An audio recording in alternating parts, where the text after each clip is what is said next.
hey guys স্বাগতম জনাইছোঁ YouTube channel V ষ্টাৰলৈ আৰু আজি অলপ সময় পাছতে মই যাম আমাৰ শ্বৰ্ট ফিল্মখনৰ কাম হৈ আছে শ্বৰ্ট ফিল্মখনৰ কিমান দূৰ কাম আগবাঢ়িছে কি হৈ আছে আপোনালোকক দেখাই যাম চাই থাকিব আৰু গাইজ এই যাবলৈ লৈছোঁ চাই থাকিব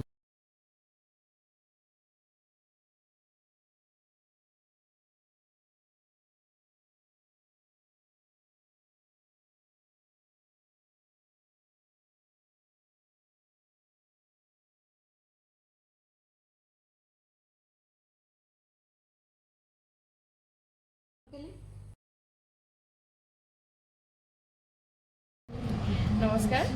অহা 30 জুলাইত আপোনালোকৰ মাজলৈ আহি আছে এখন নতুন অসমীয়া ছবি নীলাঞ্জনা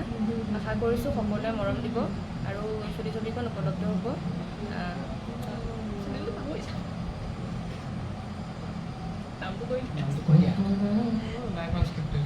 লাইভ আনস্ক্ৰিপ্টেড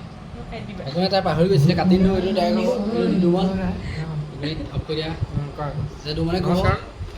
অহা 30 তাৰিখে আহি আছে নীলাঞ্জনা চাব সকলে মৰম দিব শ্বৰ্ট ফিল্ম এখন বনাই আছে চবৰে প্ৰথম প্ৰচেষ্টা আশা কৰিছোঁ ভাল হ'ব সেয়াই কিবা বিশেষ কথা নাই এতিয়া আমাৰ লগত আছে আপোনালোকে চাগে মোৰ চেনেলত ইয়াত নতুনকৈ দেখিছে আহি আছে নতুন নতুন প্ৰজেক্ট লিডত থাকিব কিবা এটা ক'ব আজি চবৰে কাম ভাল হ'ব সেয়াই আশা কৰিছোঁ আৰু আপোনালোকে চবেই চাব লাইক কৰিব কমেণ্ট কৰিব ছাবস্ক্ৰাইব কৰিব আৰু আমাৰ লগত আৰু এজন আছে এতিয়া মেইনজন সদায় মই মোৰ ভিডিঅ'ত নাথাকেই আজি আকৌ উলিয়াইছোঁ তেখেতক কিবা এটা ক'লে ভাল লাগিব অহা 30 তাৰিখে আহি আছে নীলাঞ্জনা সকলোৱে চাব আমাৰ আজি ভইচ ডাবিং হ'ব চ' দেৰি হ'ব ন সেইটো কাৰণে আমাক আজি খানা এটা আয়োজন হৈছে আমাৰ দুমনৰ ঘৰৰ পৰা আমাক আজি আগবঢ়াইছে খানাটো আৰু খানাটো আমাক জড়িত হৈ আছে আমাৰ আইতা পূৰা সহায় কৰি আছে প্ৰথম দিনাৰ পৰা এদিনৰ আৰম্ভণিৰ দিনাৰ পৰা আজিলৈকে 7 দিন আমি ইয়াতে কটাই আছোঁ 4-5টা বজাত ডেইলি থকা হয় ইমান ধুনীয়াকৈ আপ্যায়ন কৰিছে বা যিমানখিনি কষ্ট কৰিছে আমাৰ লগত মানে কি ক'ম আৰু কোনো উপমা নাই আৰু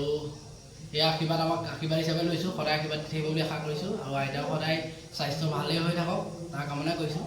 এতিয়া এই আইতাকে বাৰে কৈ দিয়া ধুনীয়াকৈ আইতা কিবা এটা কৈ দিয়ক নীলাঞ্জনা দেখিছে চবকে চাবলৈ কৈছোঁ দেই চাব সেয়াই ধন্যবাদ দিছোঁ